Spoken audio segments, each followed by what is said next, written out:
What is up, Tech Gang? Stefan here from TechRight, and GearBest has sent out the Vernee Mix 2, and I'm going to go ahead and give you my unboxing and first impressions on this device. But a huge shout out to GearBest again for setting this out for review. If you guys want to go ahead and purchase it, the link will be in the description down below. Do keep in mind this is going to be an affiliate link, so all of the things that you purchase from this link does go back into the channel, and I would really appreciate it if you use the link to purchase it down below. Without further ado, let's go ahead and unbox this. Stay tuned.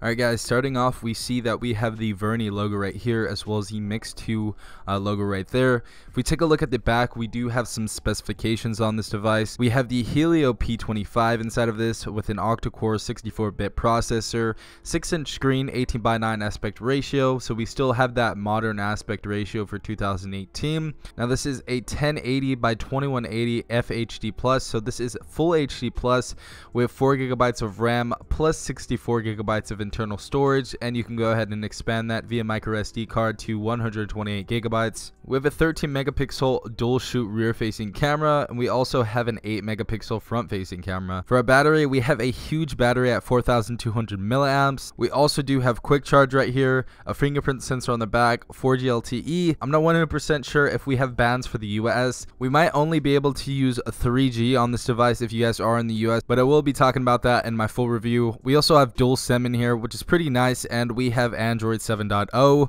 Not sure if we have 8.0 on this device yet, but it's advertised as 7.0 right now. And yeah, this device is $180, so let's go ahead and unbox this. I am super excited. I've been waiting for this device for a while.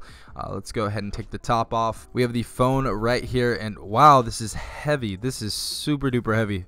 Feels premium though. Let's go ahead and put that to the side.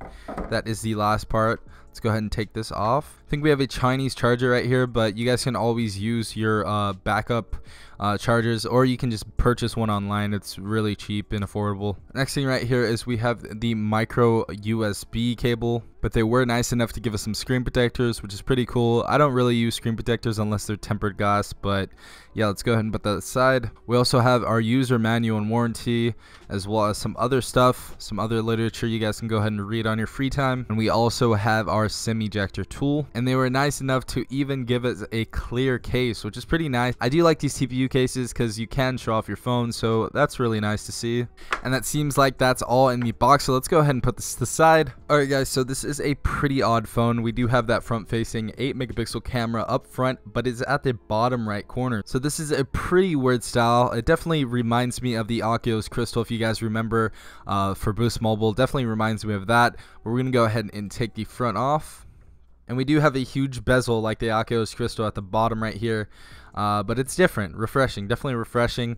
This device so far is super heavy. Oh my god, this is a huge phone. It is a beast. Definitely reminds me of the Essential phone.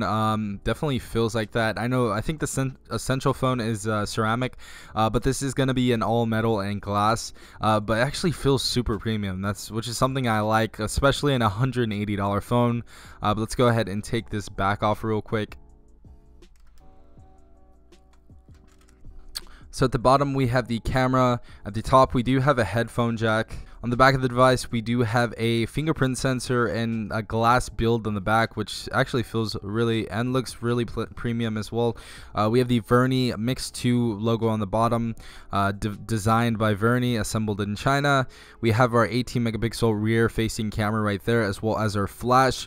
Right side we do have our non-space volume button and our power button right under it. And I don't know if these are dual bottom firing speakers, but if they are, that'd be pretty cool. We also have our micro USB port right here. Also, left side of the device we have our SIM ejector right there. We can go ahead and put our 2 SIMs inside of there, or 1 SIM and a micro SD card, whatever you are feeling. But yeah, we're gonna go ahead and hold the power button and turn this on, so we get a tiny vibration right there. Vernee, powered by Android. So first and foremost, definitely reminds me of the LG V30 with the little rounded corners around the screen.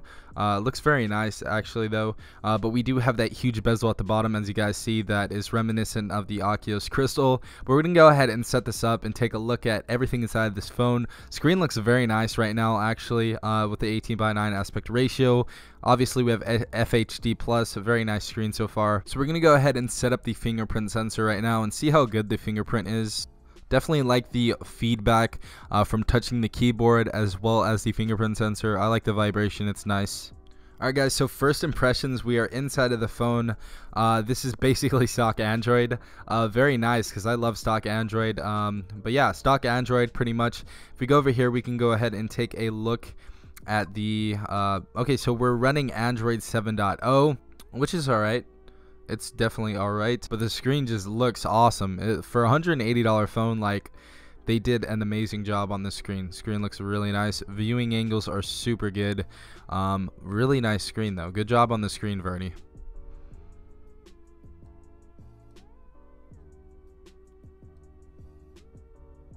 Alright, so fingerprint sensor is actually pretty speedy.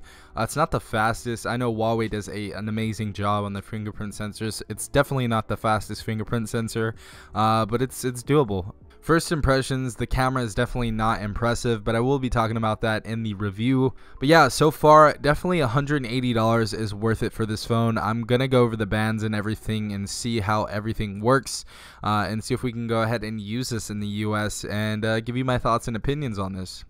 But yeah, I hope you enjoyed this video. Please leave a like if you did, as well as subscribing if you guys are not a part of the tech gang already. This has been Stefan from TechRight.